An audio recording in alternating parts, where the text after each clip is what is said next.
Again now. Men listened to me and waited and kept silence for my counsel. After my words they did not speak again. My speech settled on them like dew. They waited for me like the rain, and they opened their mouth wide for the spring rain. If I mocked them, they couldn't believe it, and the light of my countenance they did not cast down. I chose the way for them and sat as chief. I dwelt like a king in the army, as one who comforts the mourners. Once again, Job is just saying that everyone respected me. They waited on my words with eager expectation. So now we go into chapter 30, verses 1 through 8. But now they mock me, men younger than I, whose fathers I disdained to work with the dogs of my flock. Indeed, what is the profit of the strength of their hands to me? Their vigor has perished. They are gaunt from want and famine.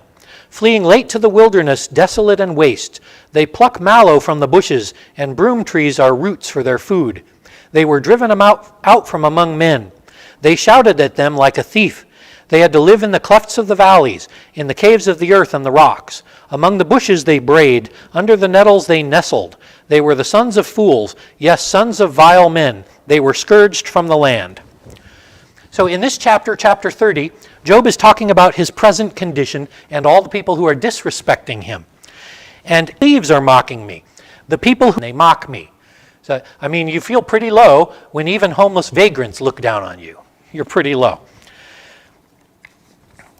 You might think that the poor people would band together to help each other, but that only works when people are good. When people are evil, they just hate each other. Do you realize that sometimes poor people, there's still a caste system even among poor people?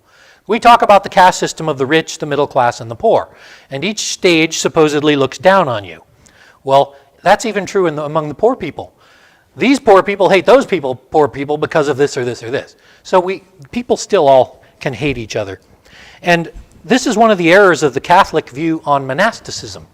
You know, the Catholic Church believes that if you're a nun or you're a monk and you live out in a cave somewhere or a monastery or a convent, you're more holy because you don't sin as much, because you're not among people.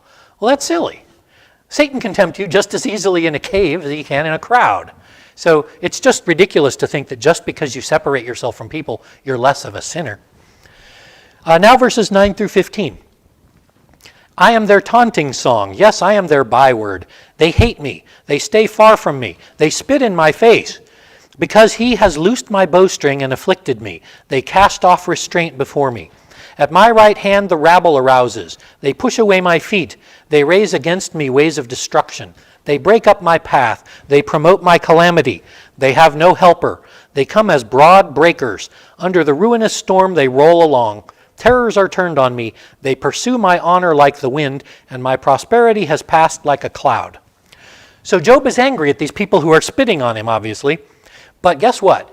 Job here declares who really is responsible. Are the homeless vagrants the ones who are the worst to him? No, who's the worst to him? God. He says God is the one who's caused this to happen. Because all of the people see me, that God has hurt me, and they think that if God has hurt me, it's okay for us to hurt you too. So he blames God there in verse 11. He says people only do this because God has broken me. He uses the metaphor of a bow and a string. If you know a bow and a string, you've got this piece of plastic or wood, and you bend it really tightly, and you wrap strings around both sides, and you get a really sturdy string so that you can pull an arrow back. Job says, I was like a bow, and I was strong, and I could shoot an arrow really far. But God has broken my string and broken my bow, and now I can't do anything. I'm weak. So God is the cause of Job's ruin. And so now Job continues this thought in 16 to 23. Well, now we're probably running out of time, so we'll just pick up there next time. So we've gone about halfway. We went all through chapter 29 and halfway through 30, and we'll pick up at verses 16 to 23 next time. But Job is now going to declare that God is the one who's caused all of his problems. So do we have any questions or comments about these ideas or any of the other things from before? Yep. I have a lot of people, when I talk about the sovereignty of God, that always come back with the retort, well, you're just like a puppet on a string then. What do you say to people like that? Because I don't believe that we're puppets on a string. I mean, God has to be in control of everything, and barring him destroying all of us, which is what we're always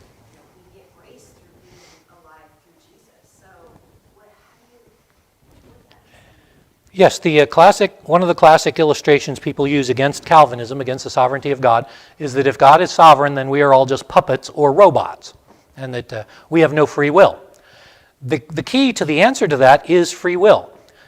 You have the free will to do what you want and what you're capable of doing, but God already knows what your free will was, and He planned that all of your steps would lead you to that spot where you were going to do that. So it's not that God forced you to do it. God knew that you were going to do it because you had to do it based on where you were in your mind.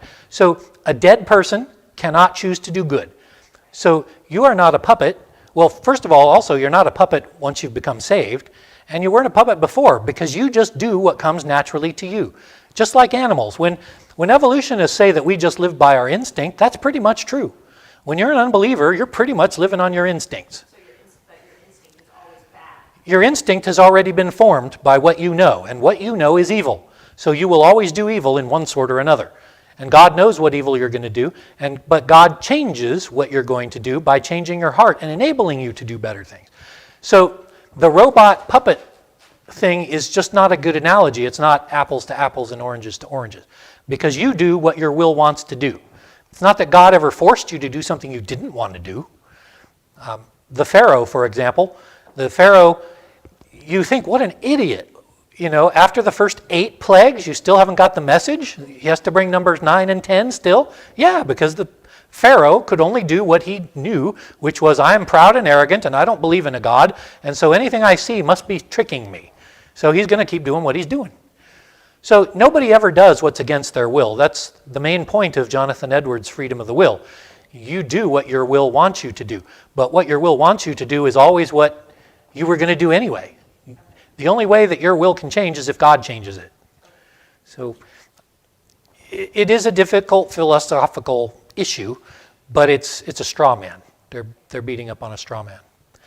Any other questions or ideas? I don't know how much of the message was lost there.